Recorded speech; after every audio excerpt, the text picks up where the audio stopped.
النهارده هروح مدينة جديدة، وهي مدينة أنا نفسي أول مرة أروحها ومرة نكتشفها ونعرف إيه قصة المدينة دي والأماكن ممكن نروحها في المدينة دي. خلينا نبدأ الفيديو، بس قبل ما نبدأ الفيديو هقول كلمة باللغة الإندونيسية. Teman-teman yang menonton, kali ini saya di Mesir, jadi explore Mesir ya. Dan saya akan ke Kota Baru. Kota Baru untuk saya dan untuk kalian, insya Allah. Dan kita explore bersama ya. Dan untuk cari subtitle bahasa Indonesia selalu ada di menu sisi kapsul. Jadi di semua video ada subtitle bahasa Indonesia, jangan lupa dan nonton video ini dari Mesir. وعشان نروح المنصورة فاحنا هنركب ميكروباص من عند رمسيس وبيوصلنا لغاية المنصورة. فالدنيا بسيطة جدا وسهلة. من رمسيس جنب محطة القطر بيكون في ميكروباصات بتروح المنصورة على طول.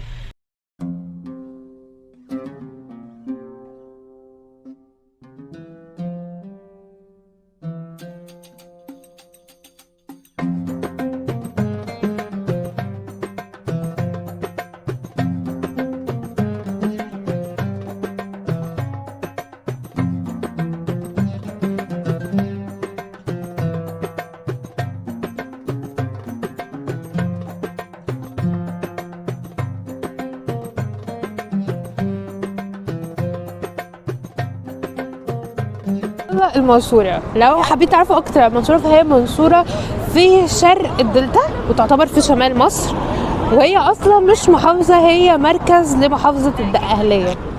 والحقيقة ان المنصورة ليها حاجات تاريخية حلوة جدا هنكتشفها النهاردة. تقاليد يوم الجمعة عندنا لازم ناكل سمك في يوم الجمعة، يعني مفيش بيت في المنصورة ما بياكلش سمك، لازم ناكل سمك.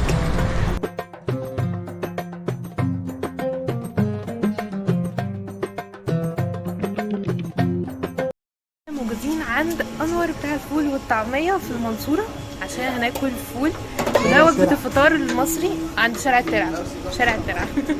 ودي وجبه الفطار المصري الاصيله، يعني كده مصريين وجبه فيجيتيريان وفيجن وكل حاجه، مفيش ولا لحمه، مفيش ولا فراخ ولا اي حاجه، كله من الطبيعه. وجبه صيام بالظبط. فهي من الوجبات اللي احنا كمصريين بنحب نبدا بيها كده اليوم، وهي بتدي طاقه وممكن تدي تناحه على حسب.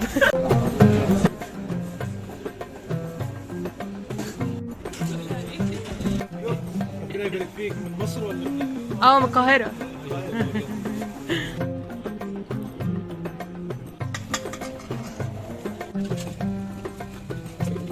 زيت الحار.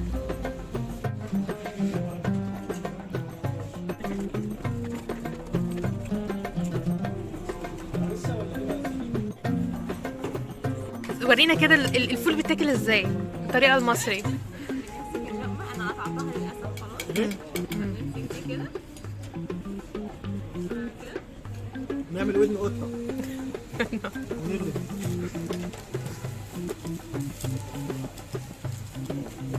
هنا فطار فرنساوي. تمام. عشان ناكل لازم نتبل الفول بتاعنا هو محطوط عليه طحينه وزيت عادي، هم عاملينه بزيت الحار. زيت الحار ده نوع من انواع الزيوت عندنا في مصر. وبعدين الليمون عشان يبقى الفول حط كده، حط ليمون قد ما نقدر. انا بحب الليمون كتير بصراحه. ودي شطه للناس اللي بتحب الشطه، ممكن احط سنه شطه على قد يعني. نقوم بقى مخمسينه كده، قلبينه. ايوه نزوم بقى على الحته دي. ايوه بالظبط كده. مش عارفه لما بيبقى في برنامج طبخ بيقول لك ايه، بيبقى دايما اسمهم طارق المخرج، ما اعرفش قرب يا طارق. قرب لي كده. ايوه رئيس الوحده الثانيه. ايوه بقى. وبعدين نقوم واخدين بتاع كده كبيره زي ما انا واخده كده، وده المخلل ده كده وبرده هدي رهيبه. تحابيش بقى، مخلل، بصل، فول، سلطه، عيش، سمك، بيض كده. احنا اقفلي بقى يا طارق.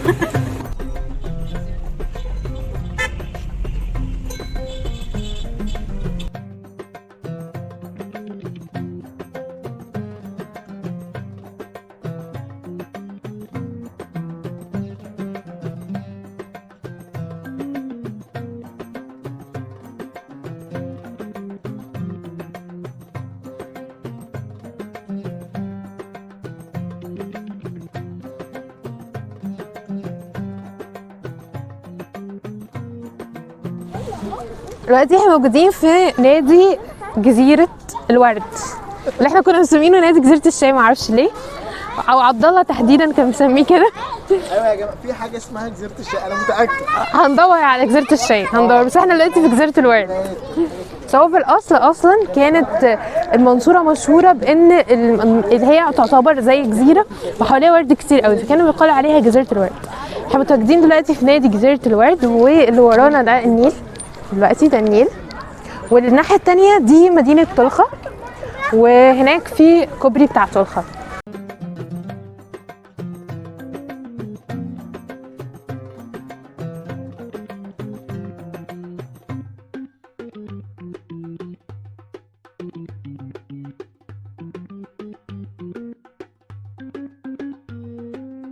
سمت مدينة المنصورة أو تم تأسيسها الأول على إيد الملك الكامل ابن الملك العادل في الدولة الأيوبية، وتسمى كده بسبب معركة المنصورة اللي حصلت مع الصليبيين. ففي حاجات كتير قوي، المدينة برضو شهدت حاجات، قصص كتير تاريخية، فهي مدينة برضو يعني متأثرة تاريخيا، ده غير ان موقعها حلو جدا، فهي بقت المركز. ان قبل كده كانت في مدينة أخرى كانت مدينة طلخة على ما أعتقد، ولكن إن كانش فيها موارد كتير، ومدينة المنصورة هي اللي بدأت تزدهر أكتر، فبقت المركز، ومن ساعتها هي المركز.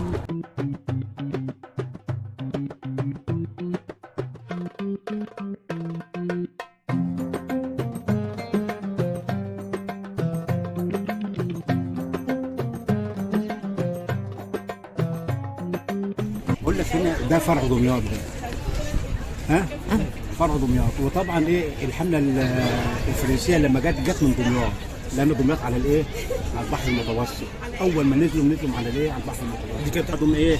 طبعا اللي هي النظام بقى الرشاوى والحاجات دي، ان يدوا المصريين حاجات وكده عشان ايه؟ يقدروا يوصلوا ايه؟ لهنا للبلاد دي. انت عارف كل ده ايه؟ قرى فجم طبعا ايه؟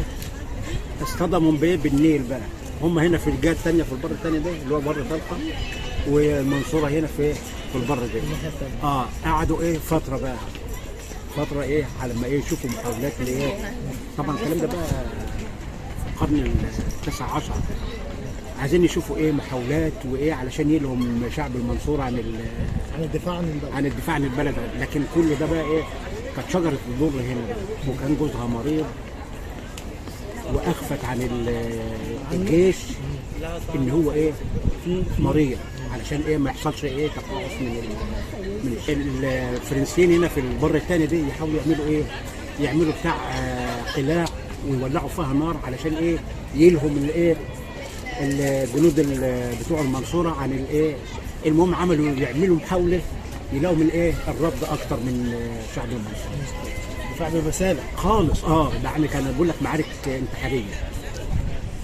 فاللهم صل على النبي ايه؟ لحد بقى ايه؟ ما كل ده بقى ايه؟ ردوهم جوه ايه؟ ناحيه دمياط، رجعوهم تاني بقى وكده، لحد بقى ايه؟ ما انوفيكم اللي هم الفرنسيين وخلاص ايه؟ خلاص ما لقوش مصلحه، لحد بقى ايه؟ ما تحاوطهم وقاموا ماسكين الايه؟ الملك بتاعهم هناك في يمكن قرب بلد اسمها مثل كول عبد الله، اللي هو لويس. المهم بقى ايه؟ قاموا جايبينه وايه؟ جابوه هنا ايه؟ في دار ابن لقمان هنا.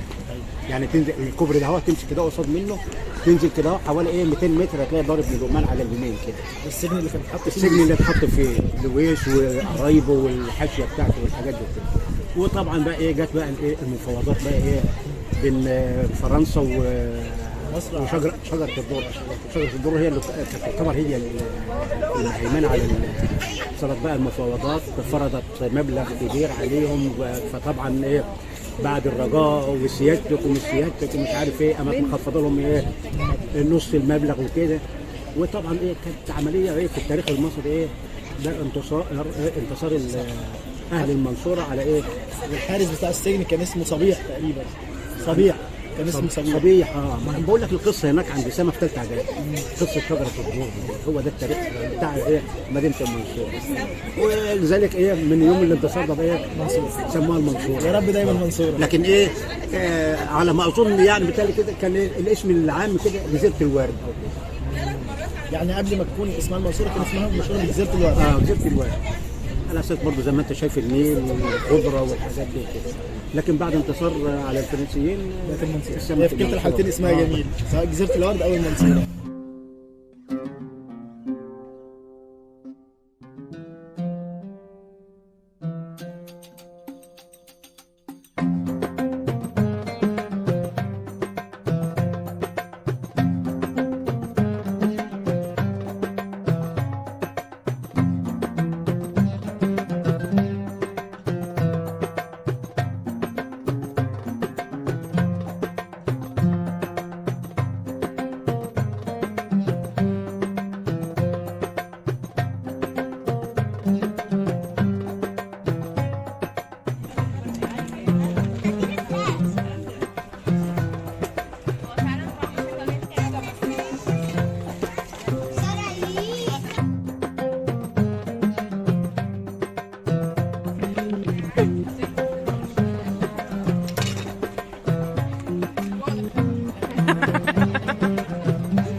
طول اليوم كان معايا ناس لطيفة جدا، اولهم آية اللي استضافتنا في المنصورة خلتنا نجرب احلى تجارب في المنصورة. شكرا يا آية. آية كانت في اندونيسيا اصلا، في مالانج، مدينة مالانج. حبيبتي تقولي حاجة بالاندونيسي؟ يعني ما اديك المايك. Akhirnya kita berkumpul di kota Mansura, kotaku. Cuaca sekarang sangat dingin. Aku sangat senang karena mereka datang. Saya sangat rindu Indonesia dan semoga berkumpul di kota Malang lagi atau di Indonesia. وصلنا لنهاية الفيديو. وانا بصراحة تجربة مدينة المنصورة انا اول مرة اجي ازور مدينة المنصورة، فكنت مبسوطة جدا جدا. وممكن ما عرفتش ازور كل الاماكن اللي هنا لانه المنصورة فعلا في يوم واحد مش كفاية. فان شاء الله يعني نحاول نكتشف اكتر مدينة المنصورة ومدن تانية. فاشوفكم فيديو جديد، متنسوش لايك وشير وسبسكرايب. Jangan lupa like, share dan subscribe. Terima kasih. تلاقي فين زي المنصورة وأهلها اللي عاشرهم يشيلهم من على الأرض شيل. جرب تتمشى في الحوار والشيخ حسنين، شوف كرم الدنيا في الشعب ده وقد إيه أصيل.